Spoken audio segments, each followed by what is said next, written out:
guess what I'm curious about what came up for you as you were listening, from the couch. A lot of this work, like community building and change making and all the stuff that we're talking about, did you find that you could relate to it? I think what has been really interesting for me, and I guess not surprising because this is the nature of the work we do, but hearing how strong the sense of self is in the work.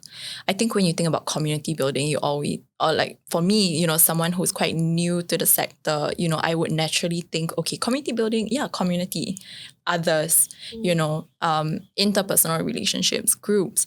But it starts with the inside, and it starts with you, and it starts with your sense of self. And I think being in this space has allowed me or invited me to start considering what is important to me beyond my professional trajectory of, okay, this is what I want to do, this is the milestones I want to achieve in my career, but what is really of value to me, and who are the people that I would like to connect with, not network with, but connect with. Yeah. Oh, I hate that word, network with. Oh, gross. Yeah. And I think like I've never liked that term, like networking with people, because it feels like I'm going to relate to people in this very surface way. Like, I'm not interested in what's under the surface.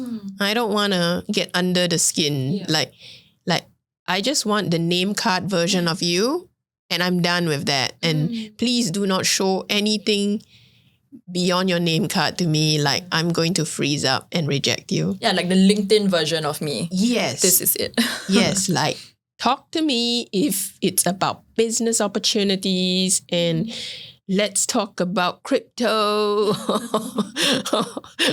God knows what people like talk about, right?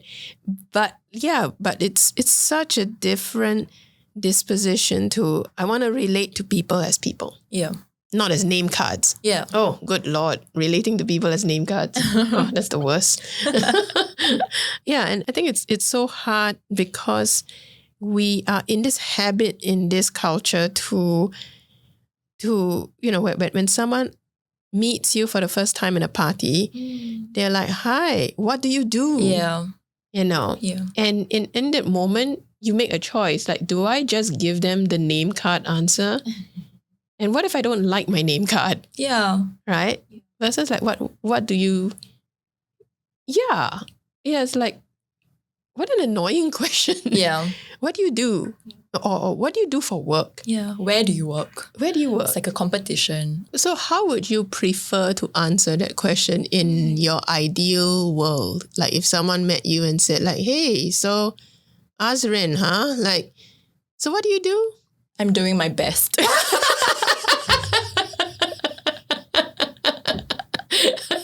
Oh, that person's going to like, okay, weirdo. Aren't we all, though? That's a great answer, though. I'm doing my best. We all are. You're doing your best? Yeah. Yeah. And where is this place that you work again? Inside. It's on the inside. Oh my goodness, that's so funny. Oh no, but I get it. Like, how old are you now? I've just turned 26. Oh my goodness. Yeah.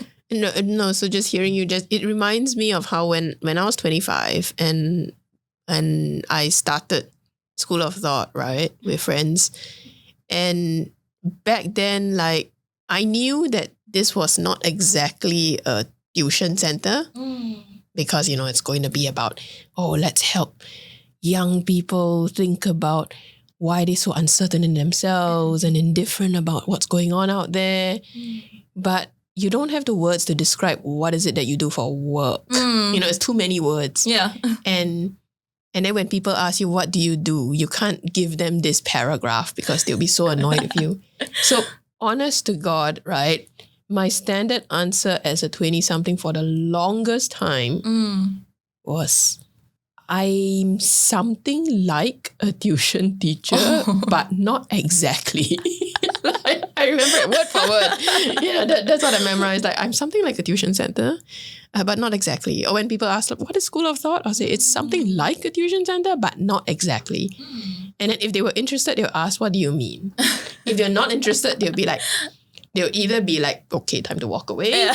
Or it would be, oh, so you're a tuition teacher. Then I'll like, something like that. And then you're like, okay, not going to go there. And it was also a great way to sieve out like who's really interested in the different, harder to understand parts of you. Yeah. And yeah, it was a good way of sieving it out. Yeah. Yeah, because those who were interested. Yeah, and those who weren't, like, it's all right. For now, I am not your person. Yeah. You're not my person. And that's cool with me. Yeah.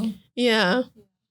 Yeah, and I guess that's kind of like a community, right? You know, you become part of a community because you are surrounded by people who are curious about the same things that you are. And if they're not, then they're just not part of the community now. Yeah, for now. Maybe later. Yeah. And I guess that's sort of like a nice way of looking at it, right? That there's this magical word called yet.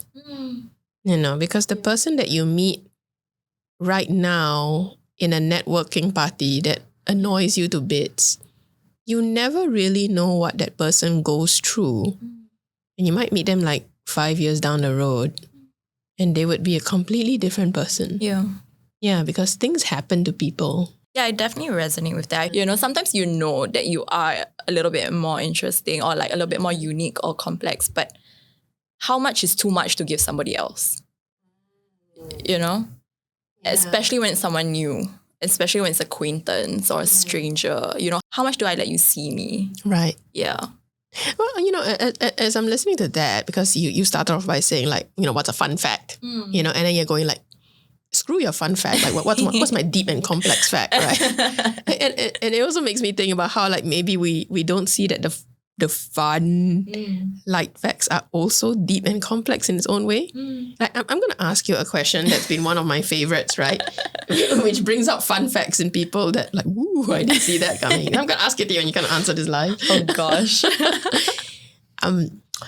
Tell me about a piece of clothing that you keep in your wardrobe that you haven't worn, but you still keep it around. Oh. And what that's about. Oh. I found that always brings out like the most funny stories. Yeah. Oh, I have a lot because I feel like I'm a hoarder. Or like I'm a very nostalgic person. So I just generally keep a lot of things. But I think the thing that has immediately come to mind is my primary school PE t-shirt. And I was from the Whale House or something like that. So it was this tiny little PE t-shirt with a whale. Okay. I cannot fit into it anymore. Like, have no use for it, but it sits in the corner of my wardrobe until today. And that is just one of the many things that I've collected in my many experiences and little spaces that I've been a part of. So what part of you does that whale shirt call out to? Like, keep me around, Azrin. Keep me around. I think that's the funniest part because I wasn't even in that school for very long. I was only there for 2 years before I moved to a different school. So it wasn't like I don't even remember very much of it. But I don't know. I think it has a bit of a reminder to a childlike part of myself, I think, you know. A moment where I was carefree, very, very, very young, very, you know, no responsibilities, no nothing, just could exist by just being me. No expectations from the world, no responsibilities, no heaviness yet, I guess. Or yeah. So I think that could be one of the reasons why I'm still holding on to that. Yeah. See? fun fact can lead to deep and complex territory. It's just like, what is the intention behind the fun fact question? I actually have a question Oh, sure. that I like to ask fine. too.